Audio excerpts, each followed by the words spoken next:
Gokil sih, ini adalah handphone paling nyaman yang pernah gue pakai. Realme 13 Pro 5G.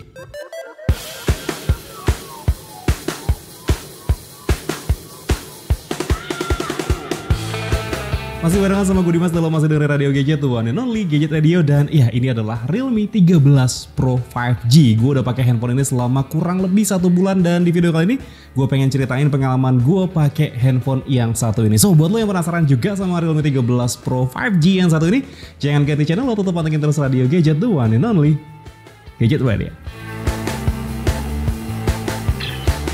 Oke, gue mulai ceritanya dari sektor desain. Well, sebenarnya gue udah suka bahasa desain Realme dari zamannya Realme 11 Pro series yang feel-nya itu berasa mewah banget. Dan gak terkecuali di Realme 13 Pro 5G yang gue pegang sekarang. Sebenarnya konsep desainnya menurut gue masih sama ya. Bentukan handphonenya itu membulat dengan bentukan frame kamera yang melingkar. Ditambah beberapa aksen warna chrome dan motif bergerigi di bagian frame kameranya yang nambah kesan mewah di handphone yang satu ini. Mungkin ini jadi handphone 5 jutaan dengan desain paling mewah yang bisa lo beli di pasaran Indonesia sekarang. Menurut gue Realme 13 Pro 5G ini kayak beda aja gitu dari yang lain. Maksudnya gini, di saat merek lain berlomba-lomba bikin desain yang kelihatan gahar handphonenya, tapi Realme 13 Pro 5G justru ngasih pendekatan dengan desain yang mewah kayak gini. Oh ya, ada beberapa pilihan warna untuk Realme 13 Pro 5G ini, tapi kalau lo mau samaan kayak yang gue pegang sekarang, ini namanya adalah Monet Purple ya. Buat lo yang tertarik, produknya udah gue tag di pojok kiri di bawah. Saking bagusnya desain handphone ini, jujur gue sampai susah buat mendeskripsikan betapa cantiknya handphone yang satu ini. Please banget, lo harus mampir ke Realme Store buat ngerasain dan lihat langsung handphonenya. Biar lo juga tahu kalau desain handphone ini emang beneran sebagus itu. Sebenarnya gue lebih konsen sama handling dari handphone ini. Berkat bentuknya yang membulat, pegang handphone ini tuh berasa nyaman banget. Bobotnya juga pas buat gue yang sehari-hari pegang handphone yang bobotnya agak berat. Gue ngerasa handphone ini tuh ringkas, mau dibawa kemana-mana jadi nyaman banget. Baik itu keluar masuk kantong, keluar masuk tas, enak aja gitu mobilitasnya. Berkat ukurannya yang pas di tangan, gue jadi ngerasa nggak gampang pegel gitu pegang handphone ini lama-lama. Asli, desain handphone ini bener-bener seergonomis itu di tangan gue. Dan gue yakin lo juga bakal ngerasa nyaman pegang handphone ini lama-lama. Gak cuma soal handling, build quality dari handphone ini juga berasa padat. Serta pemilihan finishing frosted glass di bagian belakangnya juga bikin feel pegangnya berasa enak dan nyaman banget. Intinya ini handphone berasa solid dan gak berasa popong. Apalagi kalau handphonenya lo pakai buat ngetik, feedback getarannya tuh berasa padat, bulet, gak nyebar kemana-mana. Feelnya udah berasa kayak pakai handphone flagship. Beralih ke sektor kameranya. Untuk urusan kamera ini gue bakal ceritain dari sudut pandang gue pribadi yang suka bikin video pakai handphone. Well, sebenarnya dengan spesifikasi kamera yang ditawarkan gue nggak ada keluhan sama sekali ya. Di bagian belakang dibekali dengan setup 3 buah kamera dengan resolusi kamera utama ada di 50 megapiksel dengan sensor dari Sony yaitu Sony LYT600 dan udah dilengkapi dengan OIS dengan bukaan f1.8. Serta kamera ultrawide dengan resolusi 8 megapiksel yang punya field of view 118 derajat dengan bukaan f2.2 yang punya jarak fokus 16 meter. Sedangkan untuk satu kamera lagi punya resolusi 2 megapiksel yang kemungkinan besarnya ini adalah lensa depth sensor. Sedangkan untuk kamera depan punya setup single selfie kamera dengan resolusi 32 megapiksel dengan sensor Sony juga yang punya bukaan f2.4. Jujur sebagai orang yang suka bikin video pakai handphone, khususnya pakai kamera depan, gue agak ragu buat pakai handphone ini buat mendukung kerjaan gue. Karena beberapa kali kamera depannya ini suka geser exposure-nya. Jadi selama pengambilan video, beberapa kali suka terang dan gelap sendiri videonya. Sebenarnya solusinya sih gampang ya, tinggal di lock aja exposure-nya. Tapi buat gue yang pengennya kerja cepet, jadi agak sedikit repot aja. Tapi hal ini nggak berlaku ya buat kamera belakang, begitupun juga buat pilihan perekaman videonya. Buat gue yang suka ngambil gambar dengan resolusi 1080p 60fps, gue jadi nggak bisa pakai kamera depan dari Realme 13 Pro 5G ini. Meskipun resolusi mentok kamera depannya bisa di 4K, tapi maksimal FPS yang dikasih cuma 30fps aja. Beda sama kamera belakang yang bisa 4K 30fps dan punya opsi 1080p 60fps dengan fitur Ultra Steady Mode.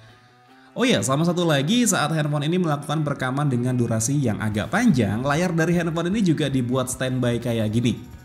Sebenarnya ini bagus ya, salah satu alasannya mungkin supaya handphonenya jadi sedikit lebih adem. Tapi buat gue yang bolak-balik koreksi posisi kamera, jadi ngerasa nggak pede aja gitu dengan fitur ini. Sebenarnya tinggal lo sentuh aja layarnya biar muncul lagi previewnya. Tapi buat gue yang kerjanya itu sendiri, jujur hal ini sangat merepotkan. Gue udah cari di pengaturan buat matiin fitur ini, tapi sampai gue bikin video ini, gue belum nemu pengaturannya. Dan berikut adalah sampel foto dan video dari Realme 13 Pro 5G-nya.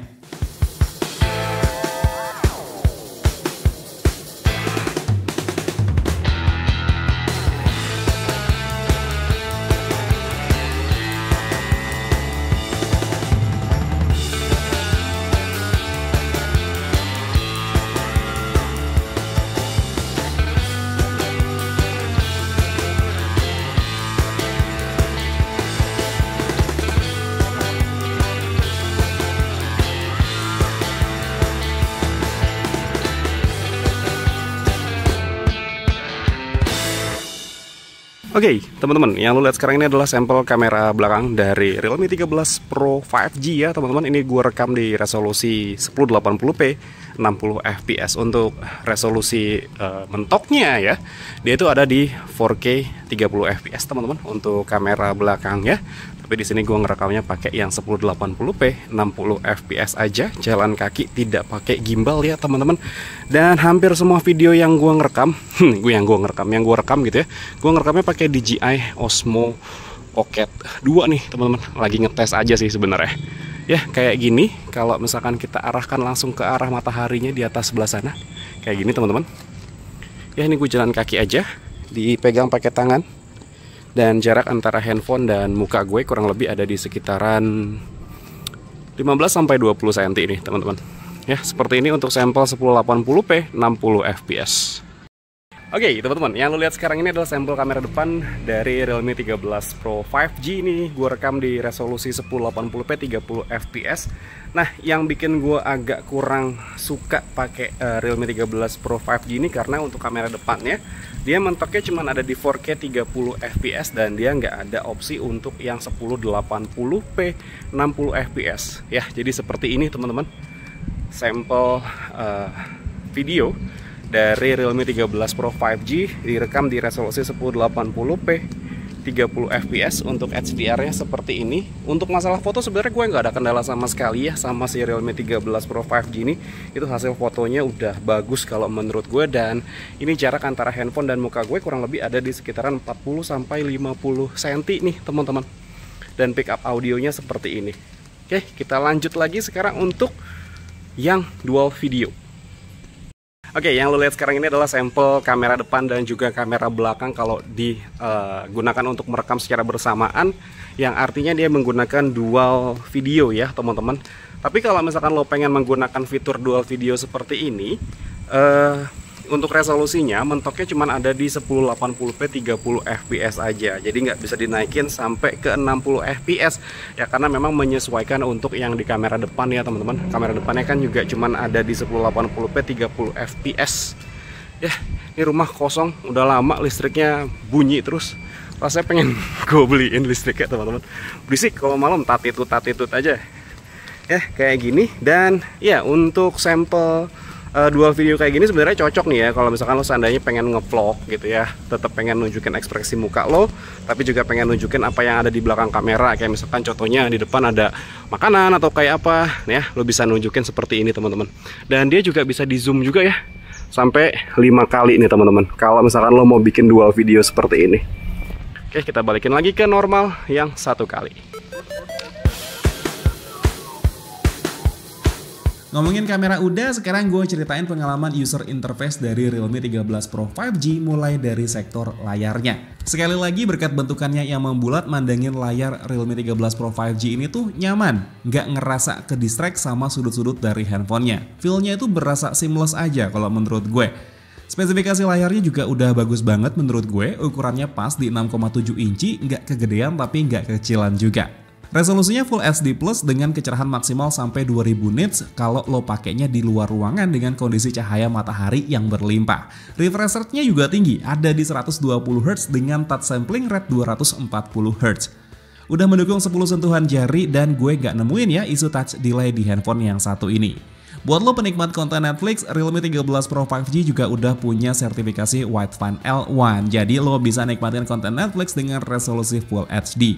Overall untuk urusan layar ini gue nggak nemuin keluhan. Ukurannya itu pas, kecerahannya juga bagus, warna yang dihasilkan juga khasnya layar AMOLED. Buat scrolling media sosial juga mulus berkat refresh rate yang 120Hz dan gue ngerasain ini hampir di semua aplikasi sosial media. Gue yakin pasti di sini ada aja yang nanya gimana performanya. Well, jujur banget gue itu jarang main game di handphone ini. Salah satu alasannya adalah gue ngerasa kayaknya handphone secantik ini itu kayak kurang pas aja gitu buat main game.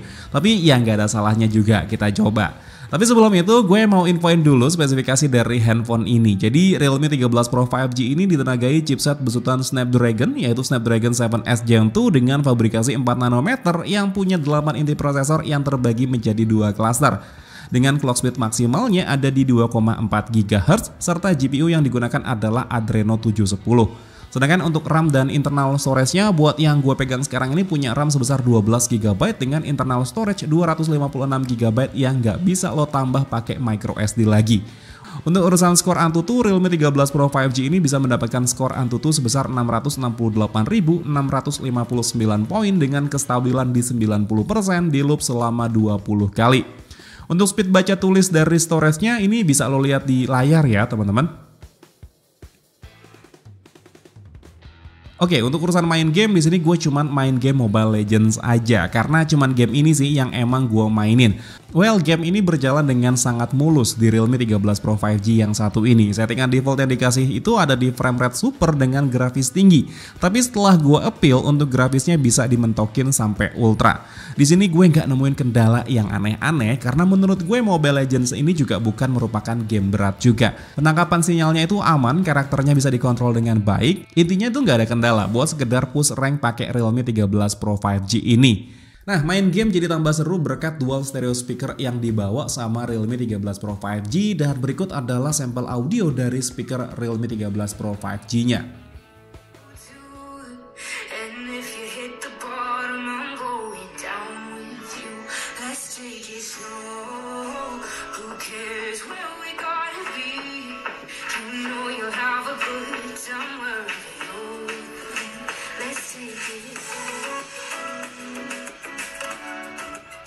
Untuk urusan konektivitas, Realme 13 Pro 5G jelas ya udah didukung jaringan 5G. Tapi selama penggunaan handphone ini gue belum pernah sekalipun dapat sinyal 5G. Karena kayak yang lo tahu juga ya kalau 5G itu belum merata di negara kita tercinta. Tapi overall penangkapan sinyal di handphone ini aman, baik di dalam ruangan maupun di luar ruangan. Pernah sekali handphone ini gue ajak ke daerah Cikole, Bandung dengan kondisi daerah pegunungan, alhasil susah dapat sinyal. Tapi itu berlaku buat beberapa handphone lain yang gue bawa juga. NFC di Realme 13 Pro 5G ini juga berguna buat isi uang elektronik atau kalau lo mau duplikat kunci itu juga bisa. Dan sensor NFC-nya ini responsif banget. Di hampir semua bagian handphone bisa mendeteksi kartu uang elektronik pas gue deketin. Untuk Bluetooth-nya juga aman, beberapa device lain kayak Bluetooth speaker, TWS, smartwatch itu juga gampang ya terhubung ke Bluetooth dari Realme 13 Pro 5G-nya. Oh ya, dia juga udah pakai Bluetooth 5.2. Nah, yang menurut gue bagus dan gak disangka-sangka itu justru ada di Wi-Fi-nya yang udah support Wi-Fi 6. Ya, meskipun modem Wi-Fi di rumah gue belum Wi-Fi 6, tapi artinya handphone ini udah cukup future-proof. Nah, masuk ke sektor terakhir yaitu baterai dan charger. Sebenarnya secara umum kalau ditanya baterainya awet atau enggak, jelas dengan sangat yakin bisa gue bilang baterainya awet. Beberapa kali gue bisa ngedapetin durasi handphonenya hidup itu lebih panjang antara 1,5 sampai 2 hari. Tapi dengan catatan ya kalau gue itu jadiin handphone ini sebagai handphone kedua aja, bukan yang pure 100% gue pakai seharian.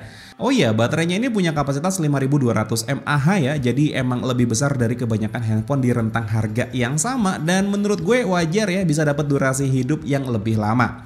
Untuk charger sebenarnya sih gue nggak perhatiin ya seberapa lama chargernya itu dari 0 sampai 100% karena biasanya pas ngecas itu gue nggak pernah bener-bener sampai habis baterainya dan biasanya gue tinggal juga. Tapi buat lo yang mau tahu, Realme 13 Pro 5G ini dibekali charger dengan output maksimal 45 watt dan berhubung gue suka tinggal pas ngecas, jadi yang bisa gue info di sini adalah saat kondisi baterainya full 100% dan nggak kita cabut chargernya, dia udah punya fitur auto cut, jadi nggak ada listrik yang masuk ke dalam baterainya.